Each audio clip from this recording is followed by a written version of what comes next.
Welcome to the Grow Your Business podcast. Listen in as we discuss all things business, growth and marketing with business owners, thought leaders and entrepreneurs. And now, here's your host, founder of Roundhouse, the creative agency, Saul Edmonds. Hi everyone, and welcome to the Grow Your Business podcast. Today I'm speaking with Laurie from Lead Infuser. Laurie, how are you going? Good. How are you doing, Saul? I'm good. I'm really good. Before we start chatting about all the different things we're going to talk about, first of all, how are you going today? And where are you speaking from today? What location in the world? Well, I'm doing well. I'm over in Cleveland, Ohio in the U.S. Yeah. And it's what's the weather like over there today? It's fall and it's sunny, and got out for a nice walk earlier today. So leaves are falling. Almost all the leaves are off the trees. It's really pretty here, though. That sounds really scenic. That sounds like a classic fall sort of thing that you would expect. Yeah. Is it usually what's the weather like there? Is it usually like most of the year round? What's it actually like? We have 4 seasons here, so yeah, like most places. Yeah, like most places. Yeah. So we have summer pretty hot, then cools off this time of year. Then we have winters too, lots of snow. Snow hasn't been as bad lately though, so it's been later the last couple of years, and then spring and summer again. Yeah, so it's nice to experience it all. Yeah, I mean it's funny because here in Australia it's there's some parts that obviously snow, but it's funny how in some parts of the world, or it is to me anyway, it's obviously pretty normal for you, but like there's like more extremes in terms of like the cold part more than anything, I guess. Yes. It's like warm most of the year round, and anytime that we say it's cold here, and other people who've got it really cold always think that's pretty funny. Yeah. It's like, oh, it's so cold here. Yeah. So what's the coldest there? Oh, in where we are in Queensland, it does get cold in some parts, like there's certainly frost, but you don't get, that's probably the coldest that it gets is like some frost, but it certainly doesn't snow. Although apparently, I actually read an article of apparently some years ago, like 100 years ago or whatever, there was some recorded snow once, which is literally never here. Wow. So I don't know whether that's a real story or some troll story that someone made up and put on the internet. And then it got, it somehow got traction, but but anyway, but outside of the actual weather, what's the business weather like over in the US at the moment? Like before we start talking about, I guess like what you do where you are, what's like since, even though it sounds funny to say like since COVID, because it's like a few years ago now, but what's it been like for you, and generally say even in your local sort of area, what's it actually been like since then? Yeah, well, for me, a lot changed in my business. I was doing a lot of graphic design work and print design work, some print design work, some web design work. Print design work kind of stopped around that time because they were for trade shows and different things like that. So for myself, I just ended up with lots of other entrepreneurs and kind of figuring out what to do next. And I was already on this kind of journey looking into doing more marketing for my graphic design and web design clients, and ended up really just delving into that more and more, and got more into the automation side of things because I started doing some ads, and I always think of the big picture. So I can't just run an ad and it goes nowhere. So I ended up learning more about automation and setting up follow-up automation for ads, and and then that led to more automation just for my own business, because then I started reaching out to more people. So that's where I've been. And I've been with lots of people just kind of growing and changing through this time period. And, yeah. I mean, that kind of in many ways, that's a part of what I was going to then ask you about of your, I guess your origins. But I find it interesting being a designer myself that does digital design and print design, that you had that kind of pivot, from that, which is through, that's like a natural thing, I guess, for some people, who are probably a little bit more inclined to be able to do that anyway. I know it would probably be, hard, if not impossible, for other people who are, who don't want to do that. Of course, that's the first thing. And then, secondly, they, which I guess is probably something we'll talk about a little bit later too, about people having a particular attitude to the types of tools that you're talking about, like AI and automation. Because I know like some people are, I don't know too many people that are really anti it, but I do know a number of people who, kind of question the maybe even philosophically about using it, which is like something we can talk about, because I think it's an interesting part of it. And it's certainly something that that is not going to go away anytime soon. It's like it's really, especially the AI, like automation has been around for quite a while now.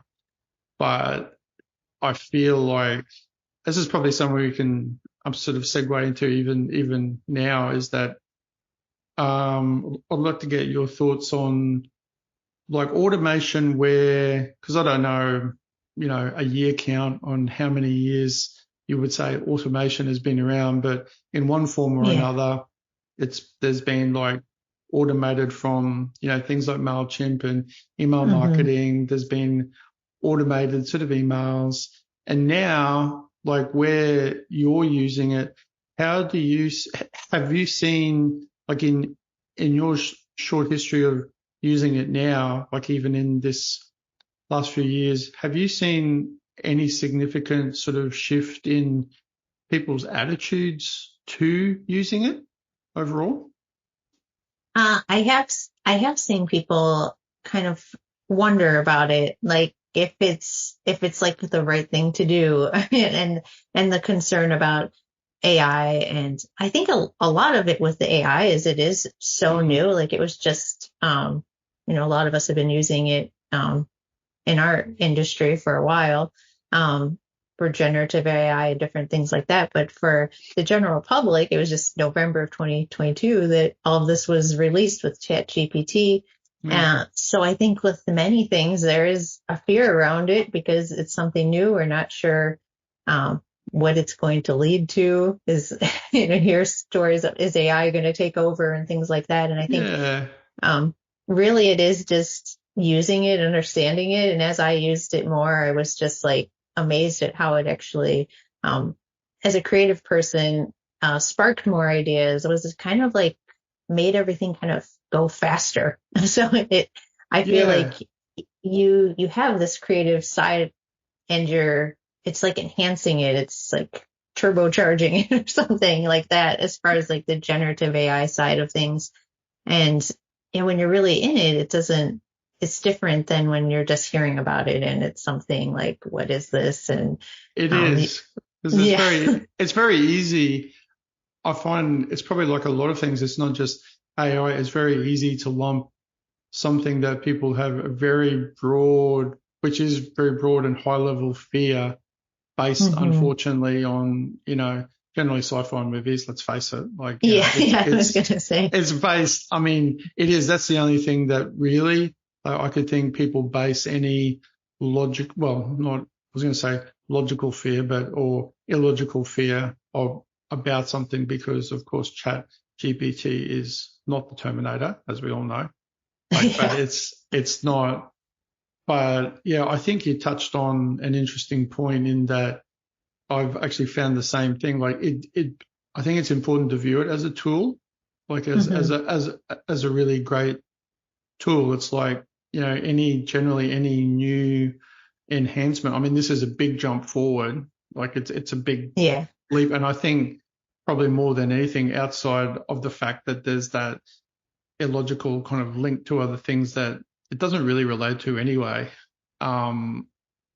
There's the people, viewing it like they probably viewed other technology when it first came out, like a touchscreen phone, as opposed to having like a phone where they click the buttons and they're able to do these different things. And there's like, I actually remember specifically, it was really weird, even me sort of hearing myself say this, but I remember having, I think like a Nokia N95 or something, however many years ago, which doesn't seem like a long time ago really, and thinking how great that was. And I really like this phone. I did all this research, and there was this big comparison thing online. I remember at the time comparing the iPhone to the Nokia N95. It was like phone smackdown, it was like, it was all this, it was like all over the place. And of course, I got sucked into it being a potential buyer, and I had this friend, and it's weird now because like I like my smartphone and it's a great tool, like heaps of people you couldn't do without it, it seems. And I remember saying to him, and he was saying, "Oh, you're going to get an iPhone." And I was like, "No, I really don't." I was like, "Nah, don't like it." So I was really anti it. And at the time, and now thinking about it, I don't think I even knew why. It was just because I was so focused on this other thing. And I think that's like a key thing for new things, is that until people have the actual experience of using it, like you were saying, there'll always be a reticence on that point. Like, what do you think about that in terms of, because it seems to be everything, not just I'm not just sort of AI and to a lesser extent automation, but it's a very obvious example because I think it like just appeared seemingly so quickly and and it was so incredible. It didn't seem to be that slow transition like a lot of other things. No. Yeah, I think because it was just like so accessible for people. It wasn't, it's available for free. They can just log on, create an account and try it out. So yeah, that's, I think, a big difference with some of the other technologies. I'm thinking, you mentioned the iPhone. I was the one that was in line to get one of the first iPhones with my friends. And like, so there were some of us like early adopters of things that get excited about things, and we try it out. And I feel like with AI, I was using AI before ChatGPT was out. So it wasn't as much of a shock for me, but for others, it's just like there's some talk of this and they're like, that's not really going to happen. The next thing you know, everybody's using it. And well, I mean, I've been kind of, but the thing that then was highlighted to me sort of straight away in using, and now it seems to be sort of everywhere, like it's in Adobe tools. I was like pretty happy, and I've used it a fair bit with like pretty good success inside Adobe Illustrator too, to actually generate some vector art.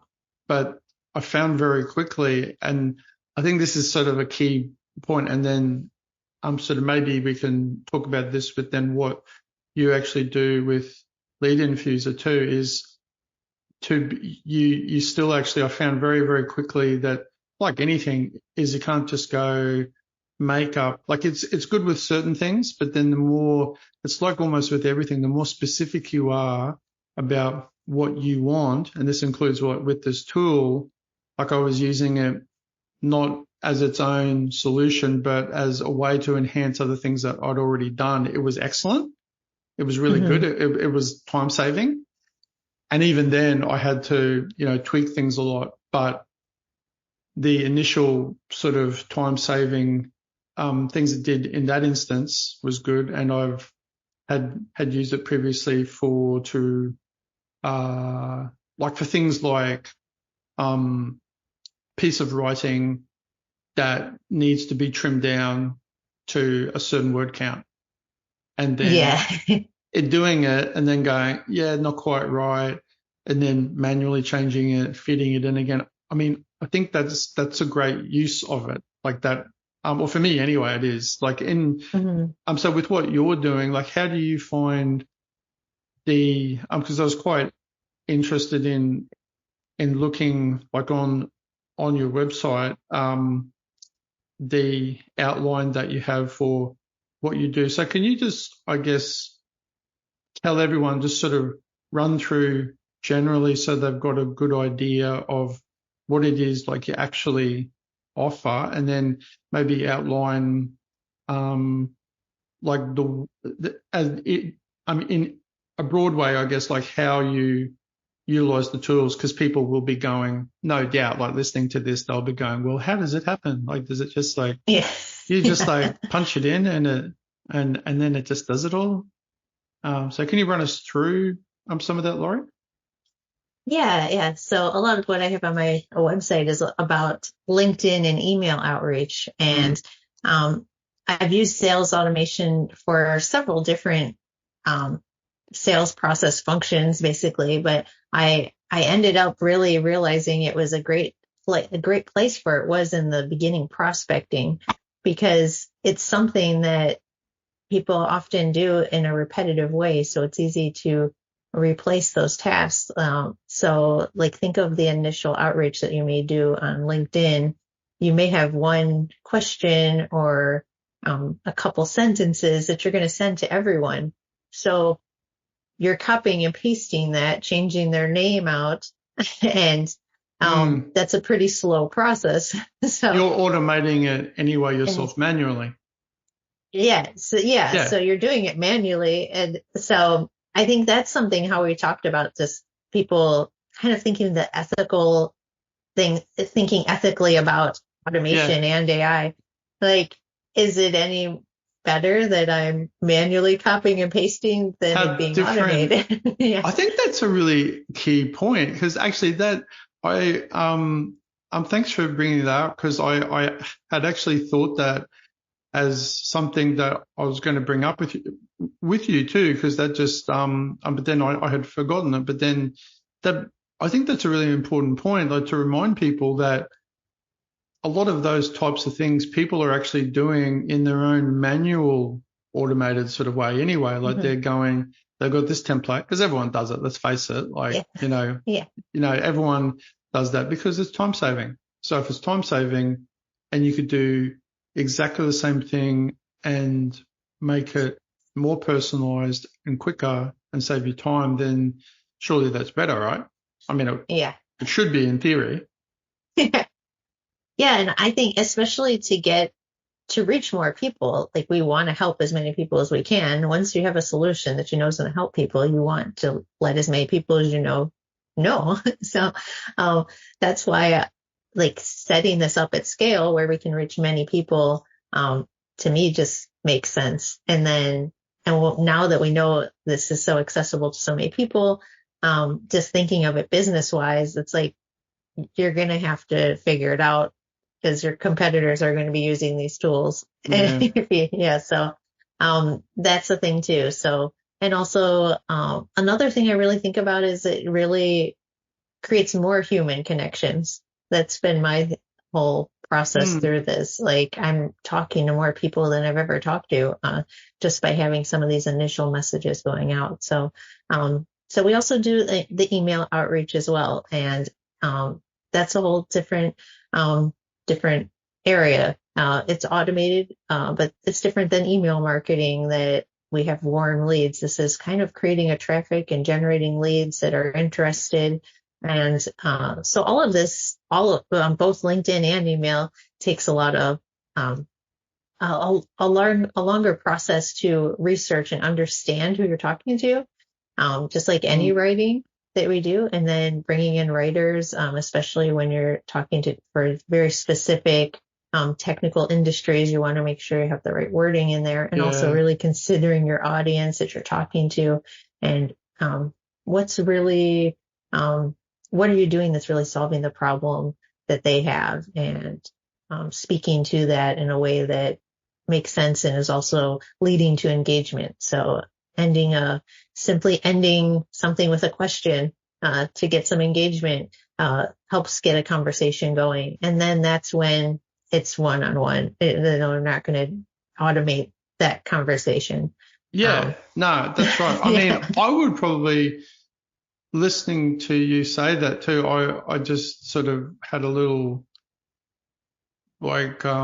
realization perhaps that it's highly likely, I think, that when you're going through the process, and say if you're the person who is doing like the email template thing, that they swap out the person's name and they do that, and they sort of have a general template. I mean, I'm one of however many hundreds of thousands or millions of small business owners that do that like every day. And then that's time saving. But I would probably almost sort of argue that maybe that process that you're going through, where you're forcing yourself, because of the process, to actually put even greater thought and more careful thought into what you're saying, so that it sounds, authentic, and it's the right wording, is better, because you're putting more thought. Like the fact that there's like automation tools and other things is in some ways irrelevant, because that's like sort of saving time and doing things in a way that you would do manually anyway.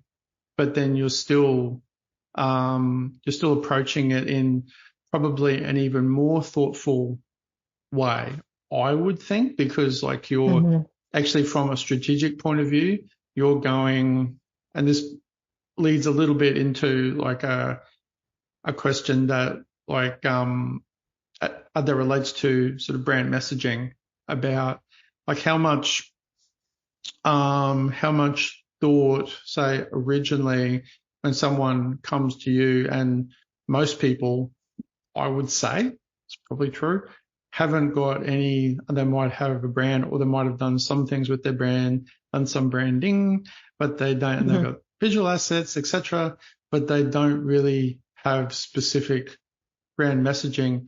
If they don't have that, what do you generally, do you have a specific process you go through to sort of extract that out of people, or to help them to formulate that to form a good grounding for the rest of the work that you do?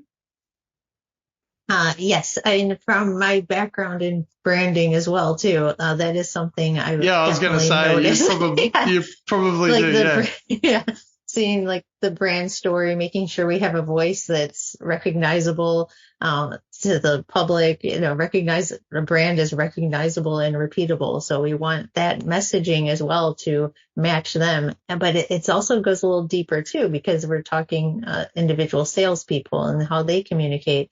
And it's the wording, and it's also their behavior within how they follow up manually a lot.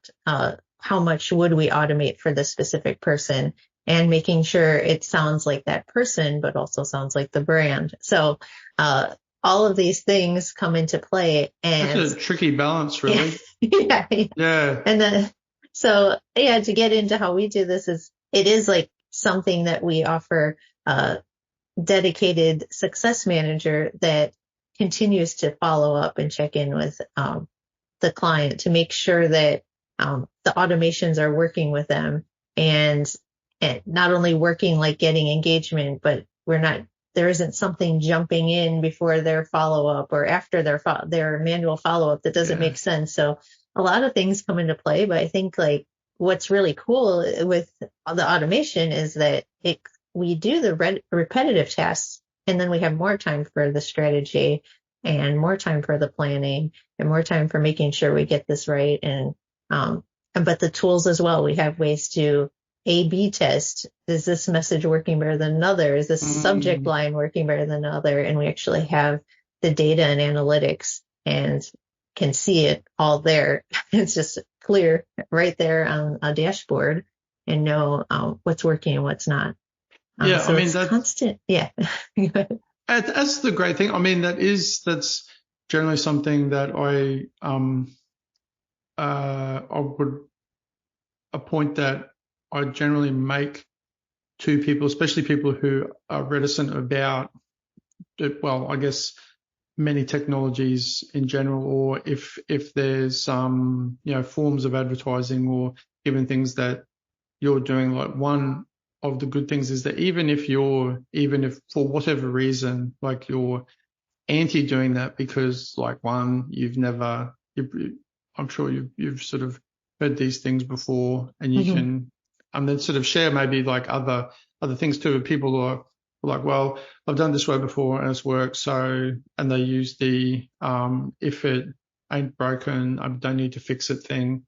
And I mean, there's an element of that which is true, but the fact too is that, like, modern technologies having data that you can review that enables you to actually improve is generally not available in most other, more old school ways, where you just have to rely on, actual feedback from individuals. Like, there's no other way to actually measure it or analyze it. So, like, if you really want to get into the nitty gritty of that, like, that's really the best way to do it. But then I guess the downside of that for some people is, unless they don't have someone like you or someone else to actually help them, because that sounds like a great idea, but if they don't have somebody then to actually translate, into English, like the actual numbers, they're like, well, this means absolutely nothing to me. Like, all these numbers, like, even when you look at Google Analytics or stuff, like, it's hard enough for most people who even know it, like, to actually wade through it all and go, yeah, so this is like, but what does that actually mean, like, for me and for my business? Like, how does that translate? That sounds like it's really important, but I can't speak that language. So, like, how do I, then when people have you encountered that with your work, where people are like, wow, Laurie, that's really great. Thanks for all this, like, information, but I don't understand it. Have you had that? Oh, well, generally talking to the client, we're really talking about the results they're getting. So how many appointments are you getting booked? How many new customers are signing up? We're talking more to that higher level with them, and talking to them about things that I can't see, like, how are the conversations going? So those are the things I talk with the clients about. That, like I mentioned, the A/B testing and that's a little bit behind the scenes. They have access to it, but that's more of us looking at it as the team and saying what messaging's working, what isn't, where can we change, and just constantly improving. Like, we may have a high open rate in the emails, but we could get higher and we could get more people answering. So, and it's always changing too, because if you have something running a while, like right now, if I'm saying something about AI and it's exciting now, like months from now, there's going to be some different messaging. Everything is happening very quickly too. So, and I think that's a big thing that's happening with AI now, is things are moving quick, and we can easily, So messaging is going to change over time. People are changing. Everything's always changing. It's just something that constantly needs some monitoring. But what I guess the beauty of it is that we'll take care of a lot of that, and the analytics and data, and review that and come up with better strategies and discuss it with the client. But they don't have to sit in there and look at these charts. Yeah, no, well, that's a great, one makes a lot of sense, and that's generally how I guess everybody should do it. But yeah, it probably does, especially in your case, make a lot more sense, because like you said before, like, a lot of the stuff outside of, like, the split testing and different things are going to actually improve ultimately the end like thing that's actually happening, that messaging, and to like then the conversations they're having, things that you can't quantify, like their actual conversations, and that bit like afterwards that you don't necessarily have digital data on is still has to be this human sort of element that you can't automate, and you can't use sort of AI to, yeah, I mean, it's an interesting, I'm sort of split in one ways on whether I think it's an ethical question or not, actually, like the whole, using AI or not using AI. I'm sort of, it's weird because I feel like, because I've had these conversations, like people say this and that, and it's very topical, of course, because it's happened so quickly, and everyone's like, "Whoa, what's going on?"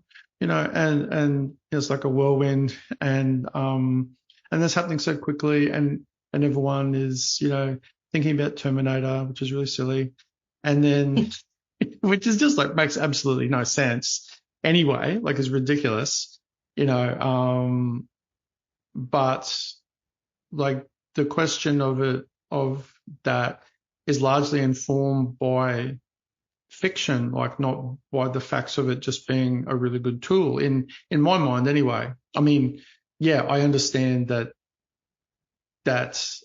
the potential for it, like in a fantastical world, but on the ground use of these tools, I think is really good. But I think like the thing that is not,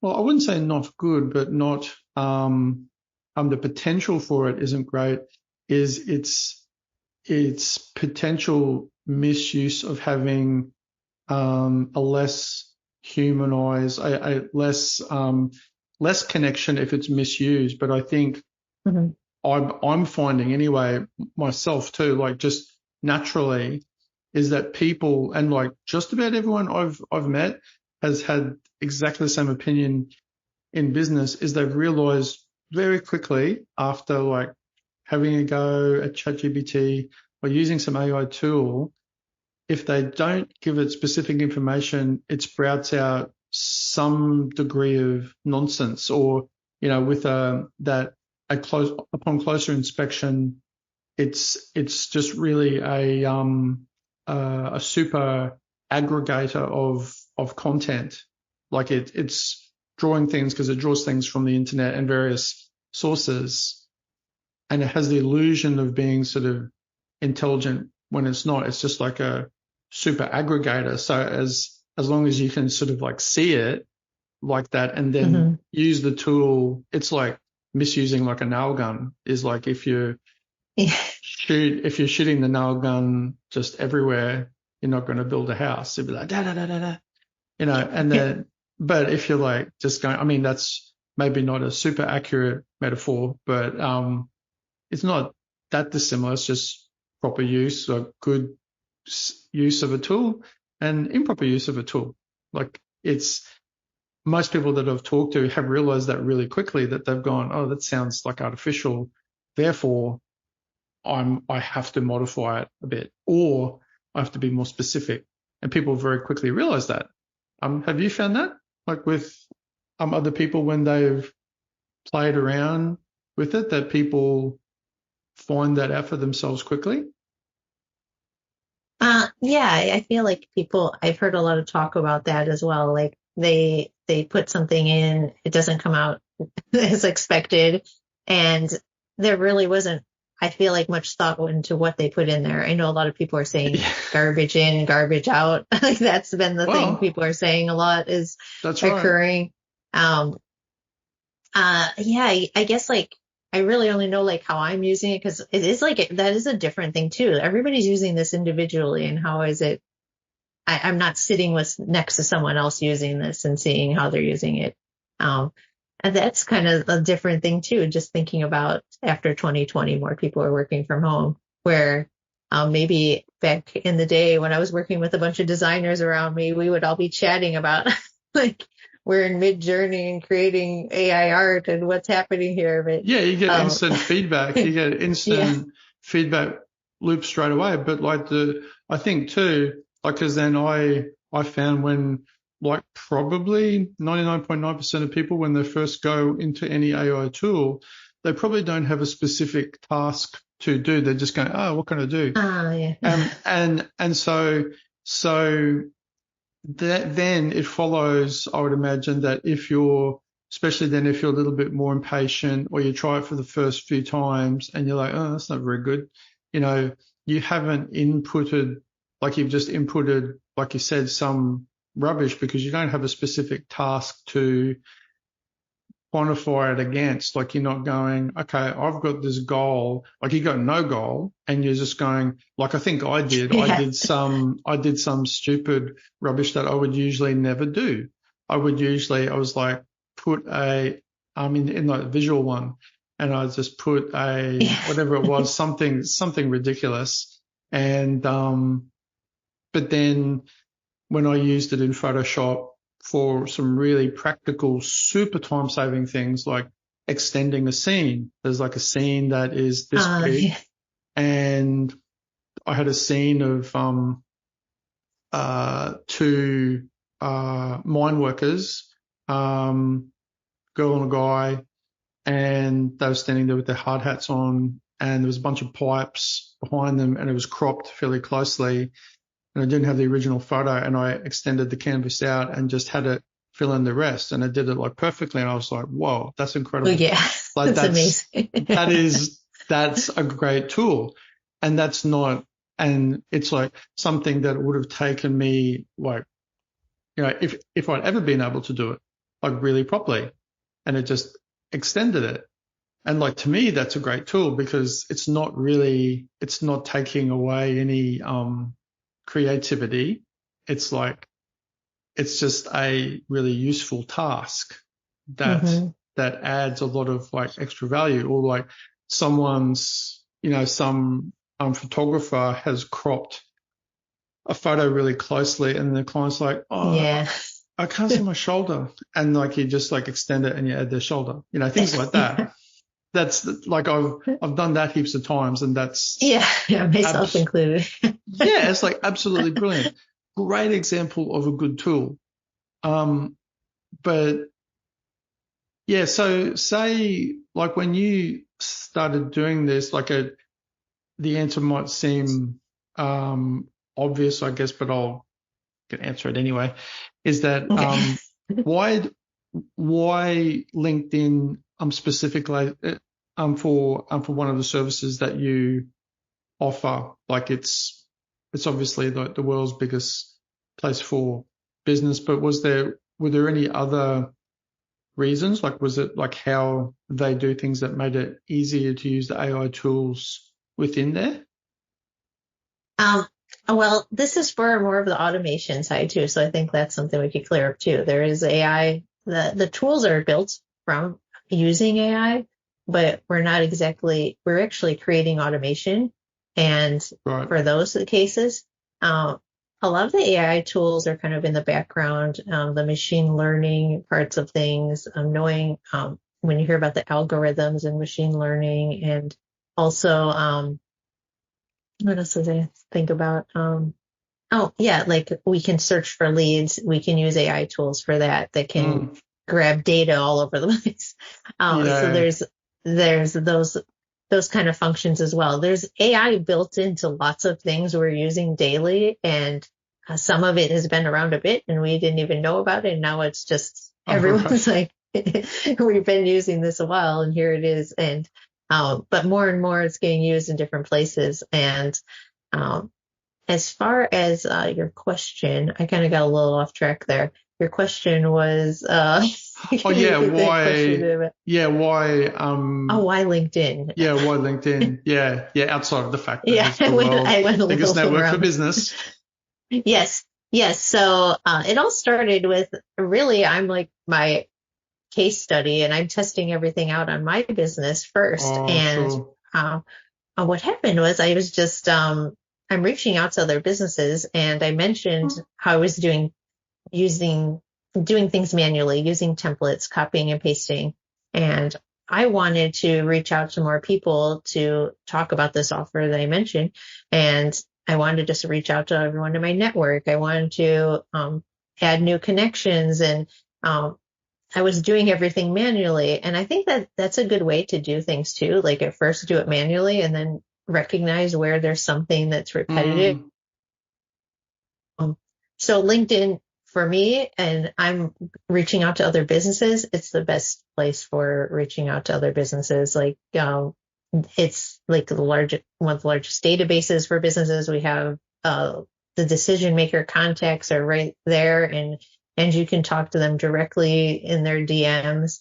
I feel like the magic happens in the DMs so, in LinkedIn, because, and that's when I actually did this at scale and automated things. I was just like amazed at all the interaction I was having. And I feel like I myself even thought LinkedIn, I'm just getting a lot of messages that seem like spam. They're not relevant to me. I'm just getting all these things. There's all this noise. But if you speak to the people you're talking to, it cuts through the noise and they interact. And I'm having good conversations with them as well, and learning how I can help people even better. I mean, I'm not always like obviously not immediately going to sell someone, but just like, let's have a conversation about using automation and AI in the sales process and have a conversation around that.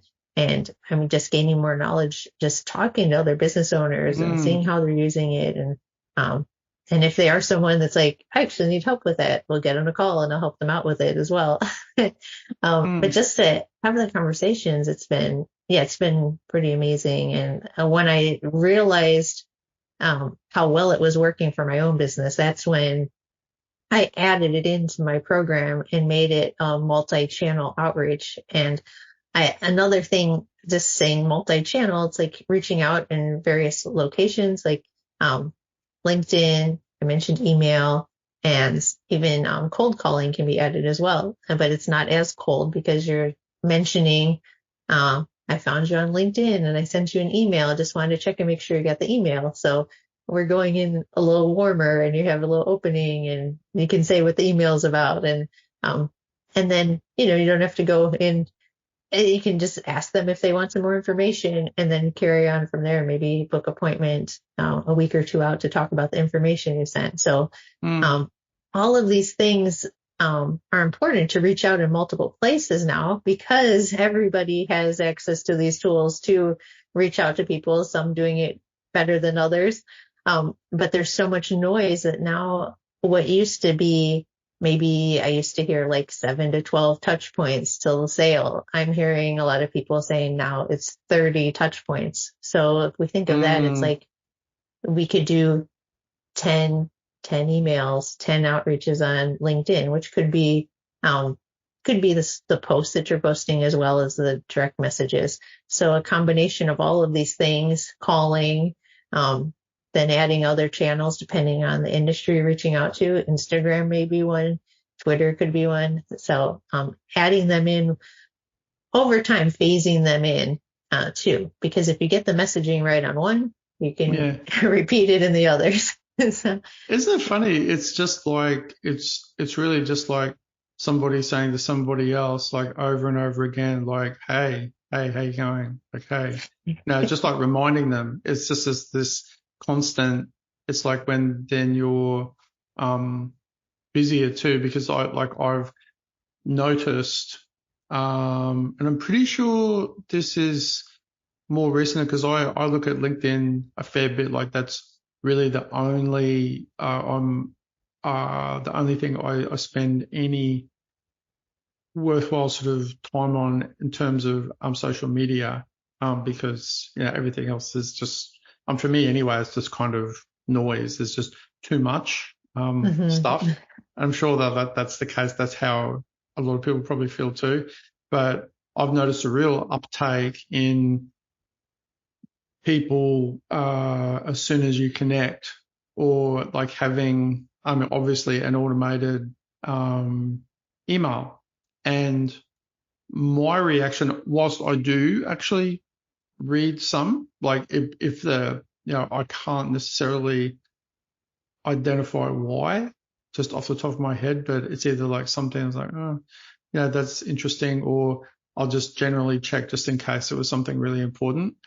That or it was like someone that I had met and they were contacting me via LinkedIn. But I've noticed a real sort of like uptake in recent times, like even over the last 6 months, maybe, of more and more people who I connect with, doing that sort of stuff. So, I mean, I think, because everything seems to go, everything seems to go through cycles. There's sort of tools, and this is the only thing that I know is probably going to happen, because and it's already happening. It happens with like every tool, is people go, well, that's amazing.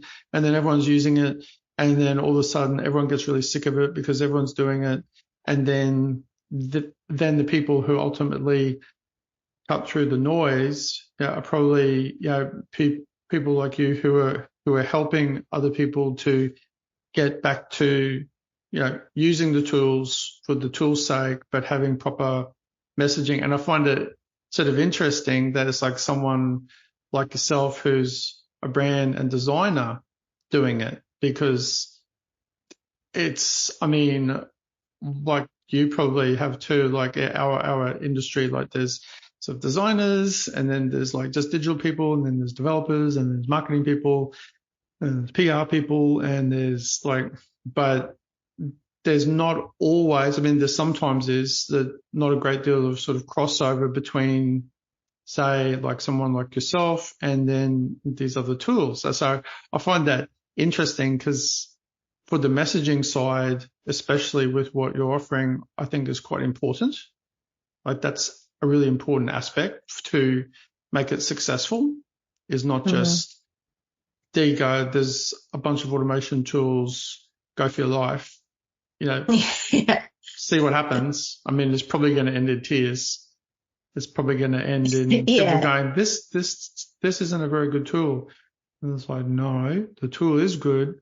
It's like the way you're using the tool, or you don't have the right, guidance, to actually do the messaging, which is why I asked before about the messaging side of it, because that's like the foundation, really, isn't it? Yeah, definitely. Yeah. So a year out from now, say in November 2024, where do you reckon like AI tools specifically like are going to be in terms of people's use and the actual manner in which people are using them in like a year from now, which doesn't sound like a long time, but at the rate at which things are going, I think it's probably going to change a fair bit. I think one thing I can see coming about, I don't know if it'll be in a year or how long, is more personalized messaging for people. And even like websites can each be separate for different people. Like we have for the email marketing, there's different buckets of people. Let's say you could have different target markets within one business, and then you have different places that they are within the funnel, the sales funnel. So they're going to get different messaging at different times. I feel like everything can be personalized for that. You could go to a landing page, and the landing page is going to be for that person, and the data is all collected everywhere. So we could have data specifically for that person. I think of that a lot with like design, where I really got into accessibility and for web design. And I think like the reason I got at all these tools is I have this broad kind of background, and I've gotten into the development side of things. I'm super, super logical and creative. I always had this kind of unique combination. And sometimes I would think, should I really be a developer? But I always everything was about creating. So it was just using these tools like to create. It's just like me, because I'm a bit the same. Like I feel like when I was a kid, like I really wanted to be a industrial designer. Like I mean, not that I'm necessarily that good at building things, but I like the building and the technical side probably as much. Maybe I like the creative side a bit more, but they're fairly even for me. Like that's kind of something that we've generally always prided ourselves on in, our business, is having that spread of skills. And I think that is interesting because I've never probably reflected on it that much, but I've certainly found it helps when I'm thinking about particular sorts of things for people. It gives you a different perspective. Sometimes it just makes things more confusing as you're thinking about twice as many things. But but outside of that, like it's an interesting point. I think you're right. Have you seen that movie Minority Report with Tom Cruise? I haven't seen that one. No, it's like a really good sci-fi film. But I'm saying that because one of the really interesting things as far as future technologies that they have, they've got a bunch of cool sort of, things. It's by, I think it's one of the books originally by Philip K. Dick too, who did do Android's Dream of Electric Sheep, which was Blade Runner. And but in Minority Report, there's this sort of featuring throughout. It's not like a main feature of the film, but it's in this future landscape set like in the United States, as most like sci-fi films seem to be. But it's also all the films where like the cities get destroyed, unfortunately. But there's ads everywhere, and they're all super personalized ads, but they're like usually like he'll be walking through the street and there's these like holograms and things that will pop up that are completely customized, and they're always like at you wherever you are. Like a normal ad, when you go past it, it'll be like, "Hi Tom Cruise, have you thought of blah blah blah blah blah?" And then but it's like an AI, like it's a real person talking to them. And whilst that sounds fantastical, I kind of agree that seems maybe not at that point yet, but with deep fakes and things like that, I don't think that's terribly far away considering all of that. I mean, it would just be, I think common sense would probably prevail to some extent, because that could become really annoying, just having everywhere you go. Like, but it's interesting because when we were talking about that just then, about things being even more personalized, that popped into my head straight away, because that's like the only piece of sort of fiction and pop culture and a movie that I could think of that actually has that in it. And it's everywhere. Like he's walking through the street and it'll go home and it'll go, "Hi, have you heard of," I think his character's name is John, somebody I can't remember. I was like, "Have you thought about this?" And it'll be like something related to something he already got, and it'll be like like a follow-up email, but like this hologram, and he's just like, interestingly, in the movie, because he's obviously doing other stuff in the movie, but he's completely, the funny thing is that he never ever looks or pays any attention to them. Like he's always just, it's like obviously in that future landscape, the exact same thing has happened to them that has happened to people now with like spam email, is that just goes in one ear and out the other. Yeah, and that's one thing I've thought about too, just with spam, is that if it's not relevant, it's spam. Like, but if you get a message that, if I just had an email last week that was like, how did they know I needed this person? Like they were mentioning, like it was a staffing firm, and they actually mentioned the person I wanted to hire, and it was a little like freaky. I was like, how did this person know?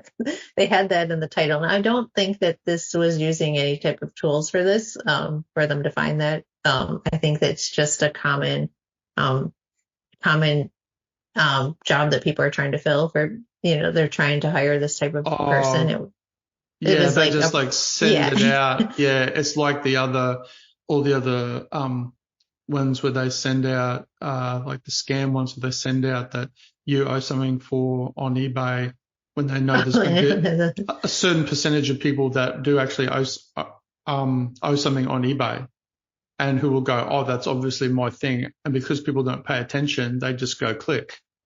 Yeah. Yeah, it plays on the odds, on the numbers game. Yeah. Yeah. I think like for business too, it seems like less spammy to me. Like the messages I do get seem to be answering something I need sometimes. And sometimes I get a bunch that are like, yeah, I'm getting a lot of these saying the same thing. And you start to just not even, just scroll past those. But there's some that pop in and it's like I mentioned that one that popped in and I read it and I was like, I actually could use help with this. This is pretty awesome. Yeah. So it's good content. Yeah. If it's good content, it's good content. Yeah. But yeah, like you mentioning it being so like specific with the name, I think that's where like people are getting into that, like, whoa, this is getting freaky.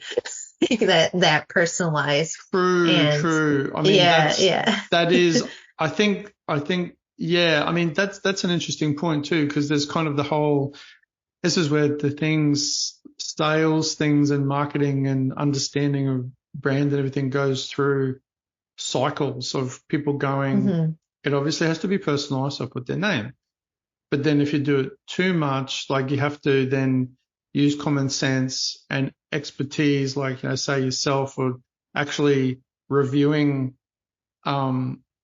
things, so it's got the balance between automation and what people are going to do anyway. You're just saving them time. But then if you're using, it's like keyword stuffing, which like used to be a thing, and some people still do, but then they get penalized anyway, is that it might have been great for search engines, but it looks just plain weird. Like the people who there was always this, which I always found completely illogical, of people going, the keyword stuffing, but yeah, but don't you realize that at some point someone's going to read that? Like some is not just like, the whole point of it is that a search engine reads it, but ultimately someone you want to read it. So when they read it, what do you think they're going to think? They're going to be like, yeah, it's obviously, I mean, that doesn't equate to trust. That equates to someone going, well, it's obviously like them trying to sell. I mean, there's all sorts of psychological things that go on with people. And they're like, it's like I can't remember who said this quote. This relates to what we were saying before about spammy content and good content. It was like some quote that I should actually find who said this again, but I really like it. It was about like when people talk about how you shouldn't have you should never have the blanket rule of you shouldn't have a long like a big long form web page. And the quote was sort of saying there's no such thing as a page that is too long, it's a page that is too boring. That it's like, because ultimately if it's well designed and it's relevant content and it's doing some job, not long for its own sake, but like that's relevant for whatever reason, and it's not just all text and it's really hard to read and it looks terrible because no one starts reading straight away. They like look first. They're like, whoa, amazing, thank you. And then they start reading and then they weave down the page. And then if it's too boring, well, they're out of there. If it's not too boring, they'll stay. It's got nothing to do with the fact that it's too long. Like if it's too long and it's not relevant, yeah. But if it's relevant and, I mean, that's the case with everything though. Hey, like if it's relevant, then someone's probably going to stick around, and then the metric for them or one of them anyway, for them not sticking around, for it not being relevant, is them not sticking around, but then that's not the same with every person either. Yeah. Because some people are just impatient and they're just like, oh, I don't like that. I'm out of here, so in, do you reckon there's, like we sort of touched on this before, but do you think there's like a danger at this point in time of people in general with things like ChatGPT and other things, of people overusing it in the short term and then getting just like really sick of it, and then have you seen like any signs of people who you've been talking to? I mean, probably a bit different with business people, because business people are usually pretty hungry for knowledge and like willing to try new things. But have you got any thoughts on that? Yeah. I mean, I think one thing that came to mind, like while you're mentioning that, I don't know if it's exactly an answer to the question, but I thought about how how I have encountered some automation that isn't done well. And, like even where it's multiple messages deep going in, like it seemed like someone human responded, and then all of a sudden an automation came in. And I feel like there's going to be a transition there where people are kind of evolving how they're using it. And because I think for me, as a designer, and I've been a writer too, I can put myself into the place of who I'm designing or writing for. But there's people using these tools that don't have that experience, or they're not writers, they're not designers, and they're getting like I've put things in and like, this really doesn't sound good. But I know that because I have that discernment as a writer. I think that's a really important point. Yeah. Yeah. I've experienced some people like in the business world that I know that aren't writers, and I can see when they're using ChatGPT, like all of a sudden there's this giant post, and they're not really editing as much. They just think, this wow, really this is amazing. well written sort of, or seemingly well written post. And I was like, that doesn't sound like you. That doesn't, that sounds like, no, I mean, I think you touched on something interesting there. It's this point at which people, like the overuse of tools is inevitably like always going to lead to, like a few things. It's going to lead to, well, you could almost say not necessarily a misuse. That's certainly the case in some instances, but at least people's then realization, at least for a certain percentage of those people, about how that was incorrect, either through feedback from their peers or their clients or themselves, or a combination, or they end up going, oh, it's not working. And then they come to someone like you, and then you're like able to some extent educate them about, why those things work. That at the heart of it is just like actual good messaging, which is like, I think it's like absolutely fundamental, and is going to be, I would probably say, is like super fundamental to any future improvements of it too. Is like the technology is probably going to get better, but when large language models about understanding, instead of like things moving from being just purely an aggregator of content to an understander and an understanding of content. Because I think it's a bit of, I've heard different views on this. Like some people want to think it is intelligent. I don't. And then I've heard other people, which I'm sort of more in the camp that it's kind of how different is it to a lot of people? Like there's heaps of people who are able to put on a facade of intelligence, but they aren't but they actually sound sort of smarter than they are. But then you have to even go, well, what does that even mean? Like, what does it actually, that's kind of that's very, subjective. Is like, does that mean you're good at maths? Does that mean like you're poetic? Does it mean you're good at art? Like, it could mean any number of things. But instead of it moving these tools from like just an aggregator of information and then spitting it out the other end with the illusion of it sounding like something, which it does. Yeah.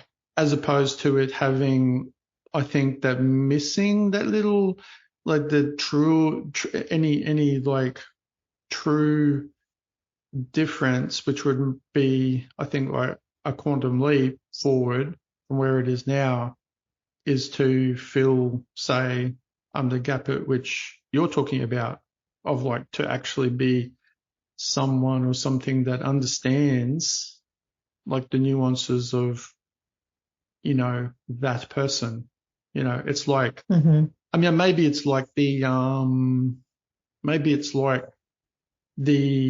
messaging version of, when in movies or CGI, they map a person's, face and then they create like a digital version of them. I mean, maybe it's like the messaging version of that, like which are, I guess, a lot of smartphones probably do anyway, like they map your voice, they can't do that anyway, but like a more sophisticated version of that, which I don't know how I feel about that. If I think that's good or not. I think the jury's out for me. What do you reckon? I mean, I think throughout this whole conversation, I just think of, like, as humans, we are creators and we're the ones creating things with the tool. And it's more about, we have to always remember that, like, we're the ones creating with it, not the other way around. And we still need that background and that we have in writing and knowing other people, knowing who we're speaking to. Still need all these things to use the tools, know like when something comes out of that. That's the mind. Yeah, no, that's right. Like as we're, I guess like as we're getting towards the end of the podcast too, like as one of the I guess like talking about then people there as well, about how people are using it. Do you also, because you had on your website too about like you're doing your part and then really like the other person is obviously responding to the leads. Do you offer people like any advice or thoughts in regard to like to sync up or to have like a unified messaging with what you're doing and with how they're responding to leads? Or do you just let them like, do whatever they're going to do?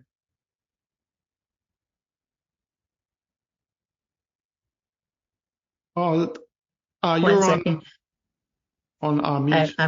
I'm back. Yeah. There's a little noise here. Oh, no worries. Okay. I have my little assistant in my office, so that's why I had to unmute for a moment. So, if you don't mind, if I could just ask you a question real quick, I'll mute for a second. Yeah, sure. Okay. Thank you. Sorry about that. Yeah, no, that's okay. So I think I was just saying about like you do you offer people like when it comes to what they're doing, which is them ultimately responding to leads, in order to like to sync up what you're doing in terms of what the messaging and what they do. Do you talk to them at all or offer any sort of advice or thoughts generally about that to make that, I guess, more synchronized? Or is that important? Yes, it is important. And I do offer training and support as needed in that area.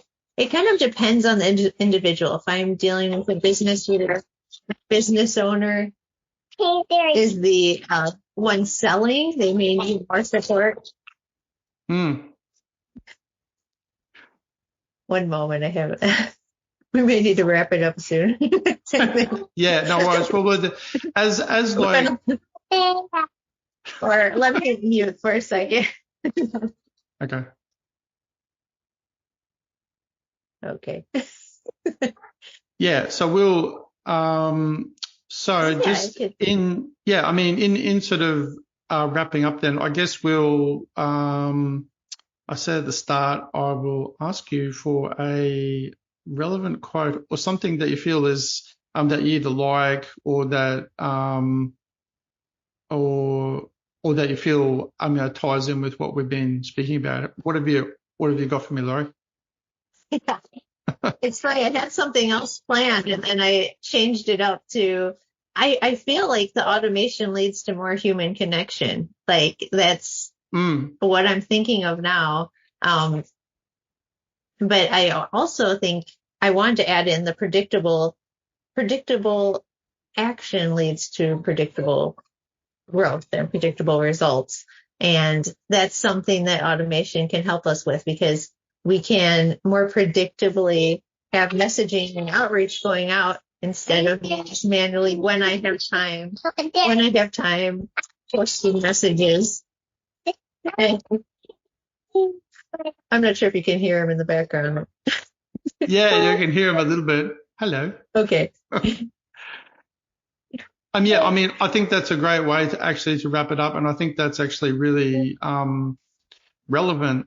Ironically too, I think that's actually So I'll just also, ask you just before you go, what's the best way to for people actually to get in contact and to find out more about you and Lead Infuser, Laurie? Yes, they can find me at leadinfuser.com, and I'm also on LinkedIn, always watching my messages over there because I have lots of people responding to my messages that are going out. And those are probably some of the best places to reach out to me. No, thanks. And it's been, thanks so much for being on the podcast today. It's actually a really interesting conversation, and ultimately, I think it came back at the end ultimately to human connections, which is, I think, for some people probably ironic in a way. But yeah, I think that's a great way. And have you got any parting words, anything else you'd like to share? Since he came into the scene, I think part of this, it is bringing into how I started using automation was I had less time as a mom to do all of the outreach. And that's how I came up with these solutions for myself. And then I learned that even large companies with multiple sales teams, they also weren't doing prospecting or didn't have time for it because they were doing similar things as me. They building relationships with people, fostering the connections, closing deals. They're doing those tasks, and those always seem most important when you have someone, you have a call with them that day, you want to get ready for that call, and it's easy to forget the prospecting. And it's so easy for us to, reach out to someone like me that can help them too with the messaging to make sure it's all done properly. But there's something that can be automated and can continually occur while we're building those connections, no matter what we have going on in our life and business. And I think it's a great, it's a great reason to use it. And I think it's a great thing ultimately to highlight is the reason for using the tools in the first place, like for business. But so with that in mind, that's actually it for today, everyone. Thanks so much for listening once again to our podcast. And please leave any feedback as well as any suggestions for any topics. And thanks again for listening to the Gray's Business Podcast, and say goodbye, Laurie. Bye-bye. Thank you. Thank you so much for having me. I really enjoyed this. Thanks. See ya. Thanks for tuning in to today's episode of Grow Your Business. Have a great day, and we'll see you next time here at the Grow Your Business Podcast.